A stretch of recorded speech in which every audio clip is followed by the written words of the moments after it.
পদ্মাপাড়ে নজর রাখবো। ফের বাংলাদেশে হিন্দু খুন। পদ্মাপাড়ে হিন্দু অটো চালককে কুপিয়ে খুন। অটো চালক সমীর দাসের রক্তাক্ত ক্ষতবিক্ষত দেহ উদ্ধার। বাংলাদেশের দগন ভূঁইয়ার ফেনীর ঘটনা। সমীরের শরীরের একাধিক জায়গায় আঘাতের চিহ্ন। তবে অটো চালকের মোবাইল, টাকা, সোনার চেন অক্ষত ছিল। তার থেকেই পুলিশের অনুমান সমীরকে পরিকল্পনা করে খুন করা হয়েছে।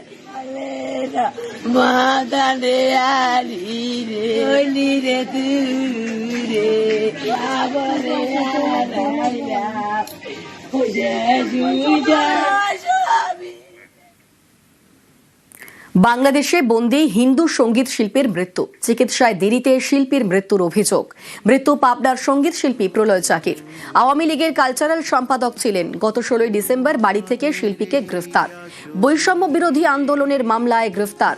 বন্দী ছিলেন পাবনা জেলা কারাগারে। একাধিক অসুখে ভুগছিলেন প্রলয় চাকি। গত বৃহস্পতিবার স্ট্রোক হয় সঙ্গীত শিল্পী প্রলয়ের। জেলে সঠিক সময়ে চিকিৎসা না দেওয়ার অভিযোগ।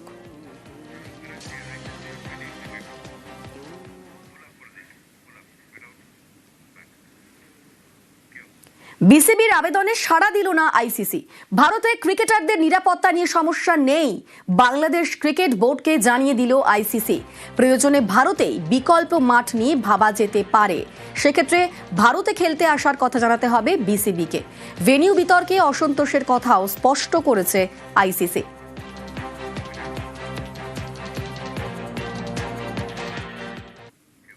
মাটির রাস্তায় যাতায়াতের দিন শেষ। নদিয়ার পলাশীপাড়ায় তৈরি পাকা রাস্তা। শিলিগুড়ির খড়িবাড়িতে 3টি রাস্তার জন্য বরাদ্দ 5 লক্ষ টাকা।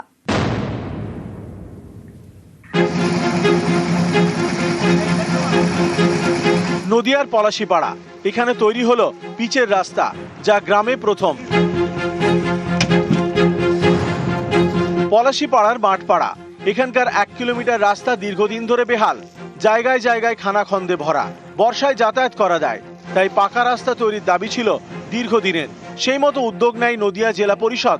প্রায় 1 কিলোমিটার রাস্তার জন্য বরাদ্দ করা হয় 20 লক্ষ টাকা। তারপর কাজ শুরু। এই রাস্তাটা হচ্ছে অত্যন্ত আমরা খুশি, কেননা রাস্তাটায় অনেক কাদা হতো। স্কুলে ছেলেদের যেতে অসুবিধা হয়, তারপরে ডাক্তারখানায় যেতে অসুবিধা। রাস্তা হয়ে আমাদের ছোট বড় সবাই খুশি। এই রাস্তাটা যেটা হচ্ছে নদিয়া জেলা পরিষদের উদ্যোগে, এই যুগে এত খারাপ রাস্তা, মানে এক মাজা করে গর্ত, মানুষের একটা দাবি ছিল। যাই হোক, আজকে সেই শুভক্ষণ, শুভ দিন। রাস্তার পিচের কাজ চলছে। নদিয়ার নাকাশীপাড়া, এখানে প্লাস্টিক দিয়ে তৈরি হচ্ছে পরিবেশ বান্ধব রাস্তা। নাকাশীপাড়ার মাঝের গ্রাম গ্রাম পঞ্চায়েত, এখানকার মাঝের গ্রাম মোড় এবং সমবায় ব্যাংকের মধ্যে রাস্তা দীর্ঘদিন বেহাল। এই রাস্তা সংস্কারের জন্য বরাদ্দ করা হয় 3,38,000 টাকা। সেই কাজ শুরুও হয়েছে। রাস্তায় পড়ছে পিচ, তারপর প্লাস্টিকের কোটিং, যাতে রাস্তা টেকসই হয়।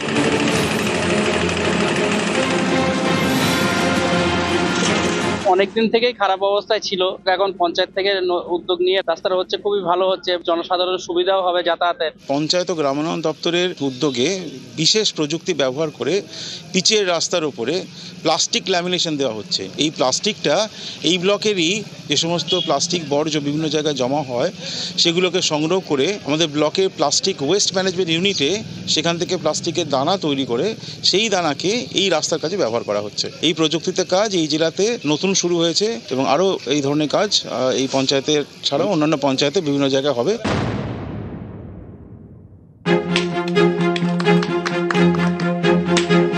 শিলিগুড়ির খড়িবাড়ি, এখানকার বুড়াগঞ্জ গ্রাম পঞ্চায়েতে তৈরি হবে 3টি পাকা রাস্তা।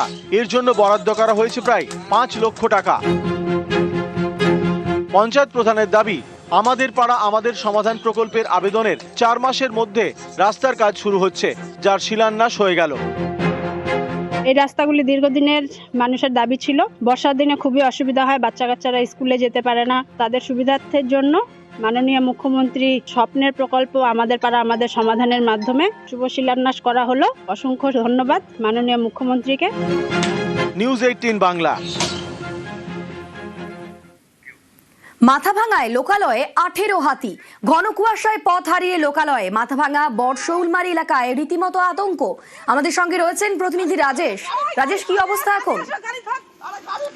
দেখো, আজ সকালেই কিন্তু একদল হাতি মাথাভাঙা 2 ব্লকের ফুলবাড়ি এবং বড় শোলমারি এলাকায় প্রবেশ করে এবং এই হাতির খবর ছড়িয়ে পড়তেই কিন্তু এলাকায় ব্যাপক চাঞ্চল্য ছড়িয়ে পড়ে। গ্রামবাসীরা আতঙ্কিত হয়ে পড়েন। খবর পেয়ে কিন্তু ঘটনাস্থলে রয়েছে বন দপ্তর এবং পুলিশ প্রশাসন আধিকারিকরা, তারা সাধারণ মানুষকে সচেতন করছেন। বন দপ্তর সূত্রে যেটা আমরা জানতে পারছি, ঘন কুয়াশায় দিক হারিয়ে কিন্তু লোকালয়ে চলে এসেছেন এই হাতির দল। স্থানীয় সূত্রে জানা গেছে ছোট এবং বড় মিলিয়ে প্রায় 18টি হাতি রয়েছে। বন দপ্তরের পক্ষ থেকে হাতিগুলোকে জঙ্গলে ফেরানোর চেষ্টা করা হচ্ছে এবং স্থানীয় বাসিন্দাদের সচেতন করা হচ্ছে। অনিন্দিতা, বেশ, ধন্যবাদ রাজেশ। এবার আবহাওয়ার খবরের দিকে নজর রাখি। ফের নামলো দক্ষিণবঙ্গের তাপমাত্রা। আজ কলকাতার সর্বনিম্ন তাপমাত্রা 13.3। তবে বিকেল থেকেই ফের উত্তরে হাওয়ার দাপট। আমাদের সঙ্গে রয়েছেন প্রতিনিধি বিশ্বজিৎ। বিশ্বজিৎ, দক্ষিণবঙ্গের জন্য কি বলছে হাওয়া অফিস? মাঘের শুরুতেও কি এরকম জমিয়ে শীত থাকবে? একদমই, পৌষ সংক্রান্তি এবং মাঘের শুরুটা বেশ কনকনে ঠান্ডা বা জমিয়ে ঠান্ডা উপভোগ করবেন রাজ্যের বাসিন্দারা। উত্তরবঙ্গের ক্ষেত্রে খুব একটা যেমন পরিবর্তনের সম্ভাবনা নেই, কিন্তু দক্ষিণবঙ্গের ক্ষেত্রে জেলাগুলিতে আরো কিছুটা পারদ নামতে পারে। আজ থেকেই উত্তরে হাওয়ায় গতি বাড়ছে। আজ বিকেল এবং রাতে বেশ কিছুটা গতি বাড়বে উত্তরে হাওয়ায়, আর উত্তর ও উত্তর পশ্চিমের শীতল হাওয়া এলে আরো পারদ নামতে পারে এবং কনকনে ঠান্ডার অনুভূতিটা আরো বাড়তে পারে, অর্থাৎ ফিল লাইক টেম্পারেচারটা অনেকটা বাড়বে। আর তাই কনকনে ঠান্ডা বা জমিয়ে ঠান্ডার আরো একটা স্পেল, বেশ, আরো একটা স্পেল পেতে পারে দক্ষিণবঙ্গবাসী। ধন্যবাদ। তারই পাশাপাশি উত্তরবঙ্গের কি খবর? উত্তরবঙ্গের আপডেট জানবো। পার্থ রয়েছে আমাদের সঙ্গে। পার্থ, একেবারে তাই, সকাল থেকে কিন্তু আকাশ যথেষ্ট পরিষ্কার হয়েছে। তো কুয়াশার যে ঘনঘটা ছিল বা কুয়াশার যে দাপট ছিল গত কয়েকদিন ধরে, সেই কুয়াশার দাপট কিন্তু কিছুটা হলেও কমেছে। তবে আবারও নতুন করে ঠান্ডা একটা স্পেল থাকবে সংক্রান্তির দিন, এমনটাই হাওয়া অফিস সূত্রে জানা যাচ্ছে। কুয়াশার চাদর ছড়িয়ে আসছে শহর দার্জিলিং থেকে কাঞ্চনজঙ্ঘার অপরূপ দৃশ্য অনুভূত করেছে বেড়াতে আসা পর্যটকরা। কালিম্পং পাহাড়ও সেখানেও কিন্তু বেশ ঝা চকচকে আকাশ রয়েছে। তাপমাত্রা পাহাড়ে 6 থেকে 7 ডিগ্রি আশপাশে ওরা করছে। দার্জিলিং, কালিম্পংও 7 থেকে 8 ডিগ্রি আশপাশে। সমতল জেলাগুলোতেও কিন্তু কুয়াশার দাপট খুব কমলো, ঠান্ডা কিন্তু খুব একটা কমেনি। দিনভর সামান্য হেঁটে করে তাপমাত্রা বিকেলের পর থেকে একটা পারদ নামবে গোটা উত্তর জুড়ে। অর্থাৎ সংক্রান্তিতে কিন্তু ফের একবার কাঁপবে উত্তরবঙ্গ, এমনটাই কিন্তু জানাচ্ছে হাওয়া অফিস। বেশ, ধন্যবাদ।